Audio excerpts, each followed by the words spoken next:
j'espère que vous allez bien. Aujourd'hui, on va faire une recette qu'on adore manger pendant le mois de Ramadan. Une recette très énergétique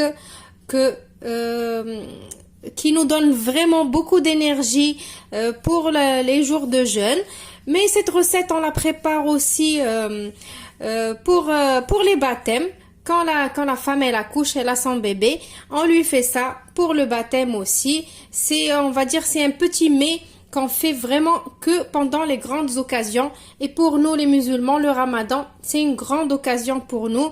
Du coup, on le fait. Ça s'appelle sello, S-E-2-L-O-U. Peut-être vous l'appelez différemment, mais moi je l'appelle comme ça. C'est comme ça qu'on l'appelle chez moi.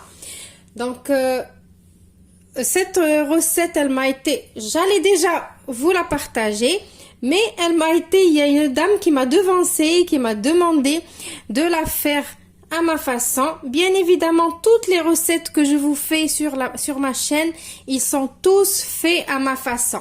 Vous trouverez bien évidemment les mêmes recettes chez d'autres chaînes de cuisine, mais chacun fait à sa façon, et moi aussi, je fais à ma façon.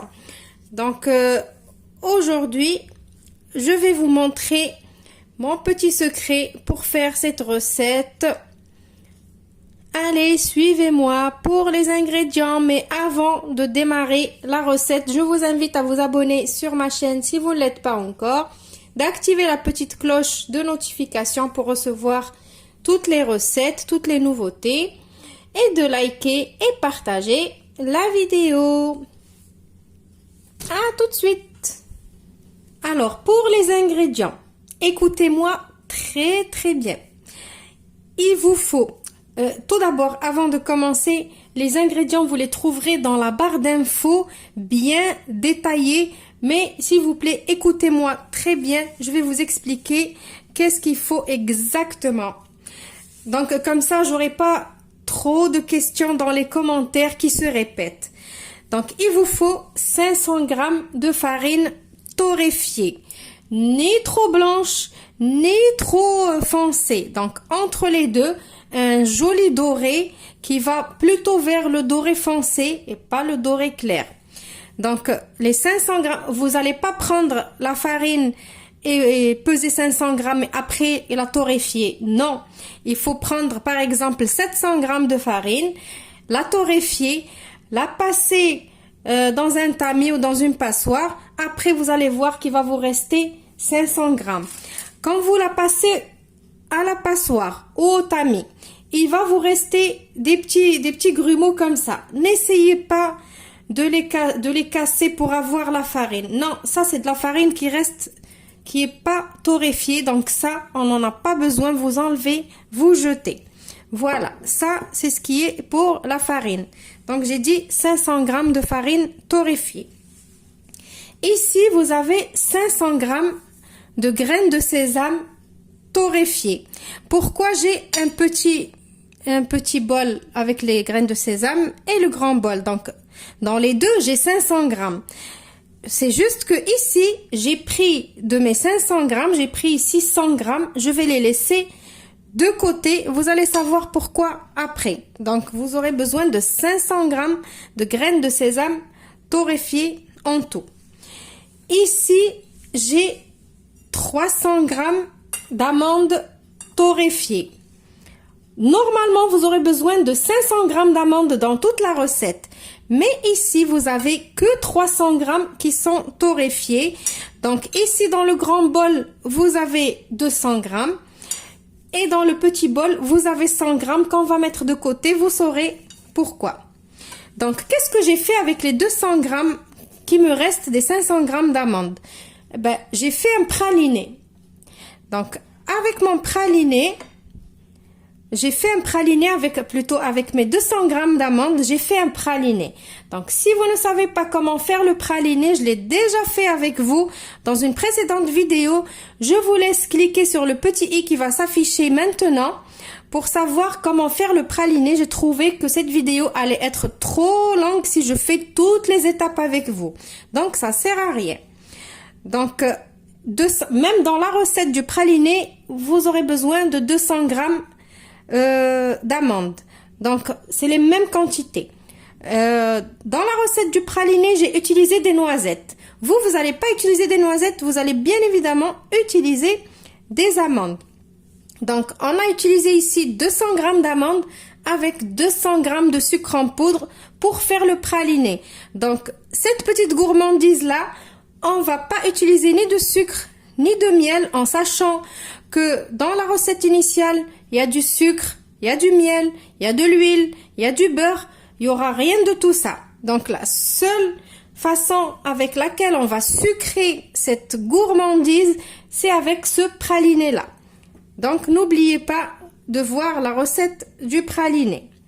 Il va vous falloir aussi une cuillère à soupe de cannelle en poudre et une cuillère à soupe mélangée entre fenouil et graines d'anis en poudre aussi. Si vous ne les trouvez pas en poudre, vous pouvez les acheter et les moudre vous-même.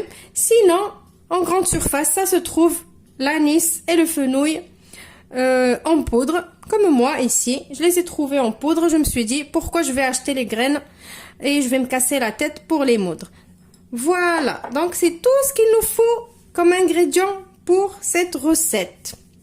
N'oubliez pas, les ingrédients ils sont dans la barre d'infos qui sont bien détaillés. Donc maintenant, on passe à la recette. Donc pour commencer, qu'est-ce qu'on va faire? On va prendre les 100 grammes d'amandes torréfiées qu'on a laissées de côté.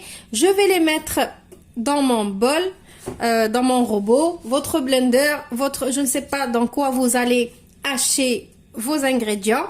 Donc je vais les mettre, je vais les concasser, je vais pas les rendre, ça ne va pas devenir des amandes en poudre, on va juste concasser les amandes. Donc je les mets, je vais les concasser. Voilà, donc je les ai concassés.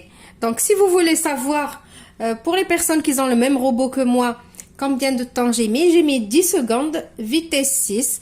Donc on les concasse comme ça et on les met de côté. Donc maintenant, on va prendre les amandes qui nous restent, on va les mettre dans notre bol et on va les mixer jusqu'à ce que ça devienne comme un praliné. Voilà, donc regardez, maintenant j'ai obtenu comme une pâte de praliné. C'est pas encore tout à fait liquide.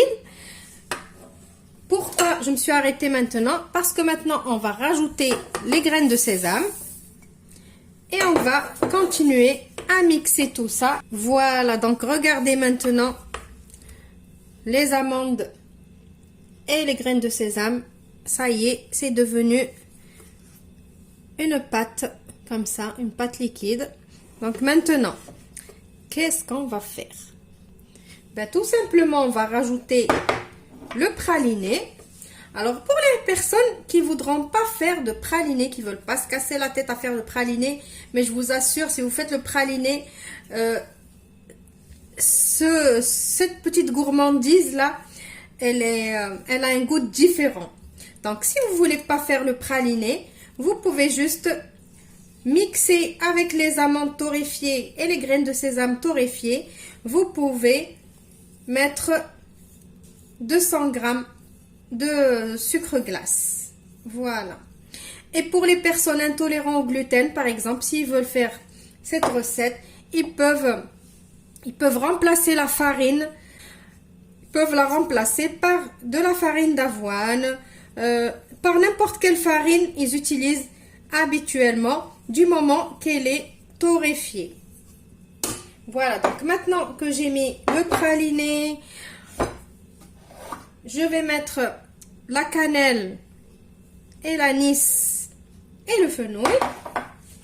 Et je vais mettre ma farine. Donc il vaut mieux travailler tout dans le robot, bien évidemment si vous avez un robot. Si vous n'avez pas de robot comme ça qui peut vous travailler tout, si vous avez juste mixé vos amandes et vos graines de sésame, si vous les avez mixées et après vous ne pouvez pas travailler votre pâte comme ça, et si vous avez un pétrin, vous pouvez bien sûr, sinon vous pouvez le faire à la main. Maintenant, je vais aller mixer encore tout ça. Donc, je vais mettre peut-être la vitesse 5 ou 6. Et le temps, je vais le laisser libre. Et je vous retrouve juste après. Voilà donc ce que ça donne. Alors, regardez. Vous avez vu? Alors maintenant, pour avoir un petit peu de croquant, on va rajouter les graines de sésame qu'on a laissées tout à l'heure. Et on va rajouter les amandes qu'on a concassées, qu'on a mis de côté aussi tout à l'heure.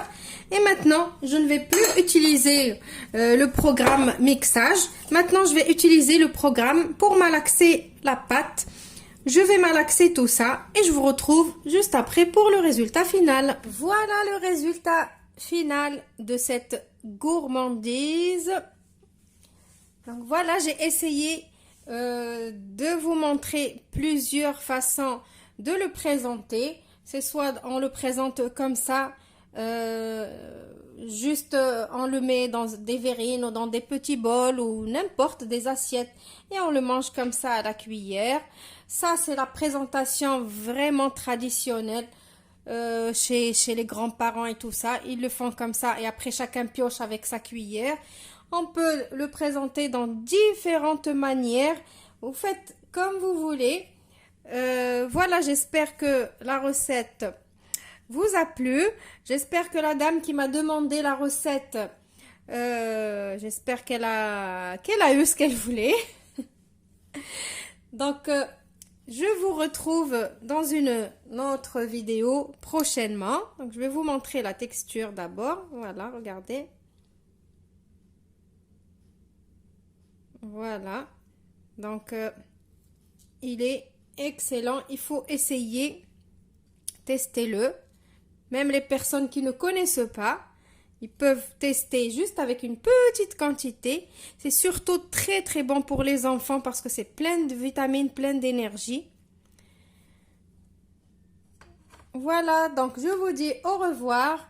Merci. Et n'oubliez pas, avec vos petits pouces bleus et vos partages, ça aide d'autres personnes qui ne me connaissent pas à pouvoir me connaître. À bientôt.